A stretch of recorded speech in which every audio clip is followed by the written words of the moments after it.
부chaque English for Teens. Welcome to Buchake English for Teens. I'm Josh Barnard from EON. And I'm Alex Schroer, also from EON. Every week we're going to be sharing English phrases used by native-speaking teens. We hope you enjoy them. So Josh, what's this week's issue about? The gang go camping, and there's something interesting about where they're staying. I wonder what it is. Well, let's listen and find out. We have arrived. Let's get the tent set up before dark. Dad, it's 2 p.m. Wow, the redwoods are even taller than I imagined. Yep. Did you know the tallest tree in the world is somewhere in these woods? I'd love to see it. Actually, the location is a secret. Challenge accepted.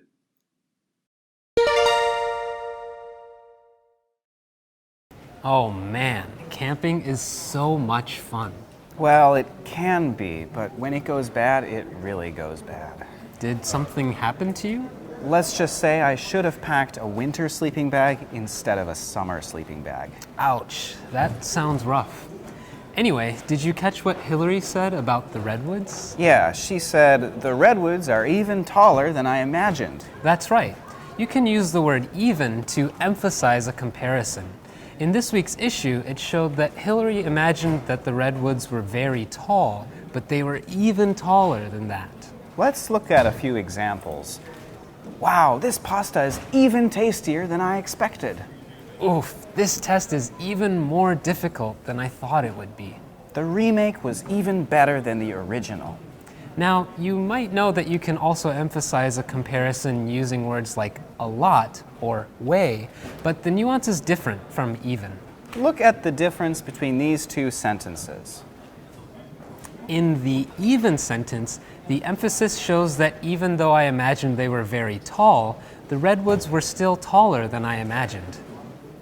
In the a lot sentence, however, it shows that there is a big gap between how tall I thought they were and how tall they really are. Once you master this nuance difference, your English will sound even more natural.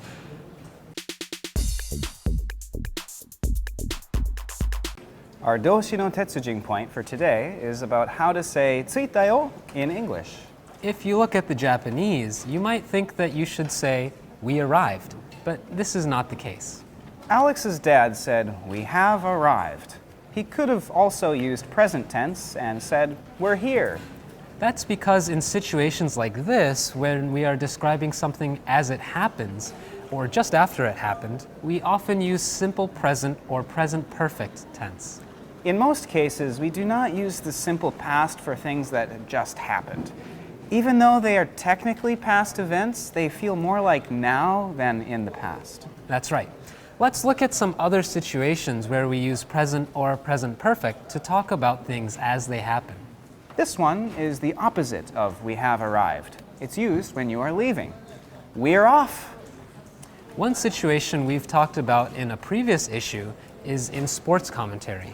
He drives, he shoots, he scores! Or when you finally understand something, I've got it. Or when you're fed up with something, I've had it. Or when you complete something, I'm done. I have some bad news, Alex. Oh, no, what's that? We have reached the end of the video. No! Nice Doshi no Tetsujin point. Oh! Well, that's all for today. Be sure to try these phrases out and don't forget to have fun. See you next week.